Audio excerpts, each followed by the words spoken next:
আসসালামু আলাইকুম সুপ্রিয় দর্শক, আমরা দেশি পুকুর থেকে দেশীয় জাতের হোলি মাছ সহকারে বিশাল বড় এক কাতল মাছ ধরছি।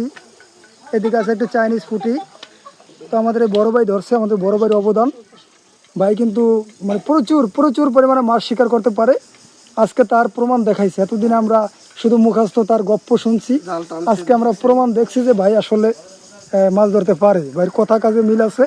তো ভাই দেখেন কত বড় একটা মাছ ধরছে, কাতল মাছ ধরছে দেশি পুকুরের, প্রায় 7 কেজির মতো ওজন হবে। এই দেখেন কত বড়। ভাই একটু হাতে লিয়ে দেখান দর্শকদেরকে। এই একবার জেতা মাছ, এখন একবার তাজা মাছ দেখেন। ফলি মাছগুলো বড় বড়, আবার দুই হলা চিংড়িও পাইছে। এই যে দেখেন এই একটা চাইনিজ পুঁটি পাইছে অনেক বড়। যাক, ভাইয়ের জন্য সবাই দোয়া করবেন যে ভাই যে আমাদেরকে এইভাবে মাঝে মধ্যে মাছ ধরে, মাছ শিকার করে আমাদেরকে খাওয়াইতে পারে।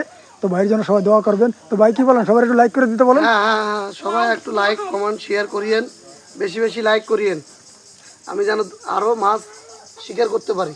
সবার দাওয়াত করে দেন মাছ খাওয়ার জন্য। আর সবাই এই ঈদ উপলক্ষে ঈদের দাওয়াত এবং এই মাছ খাবার জন্য সবারই দাওয়াত। কোনটা এই মাছটা দেখাই দেন। কোন মাছটা? বড় দাওয়াত করে দেন সবারই দাওয়াত দেওয়া হচ্ছে এই বড় মাছটার জন্য। সবাই আমাদের বাড়িতে সবাই চলে আসবেন এই কাতল মাছ দিয়ে ঈদ উপলক্ষে।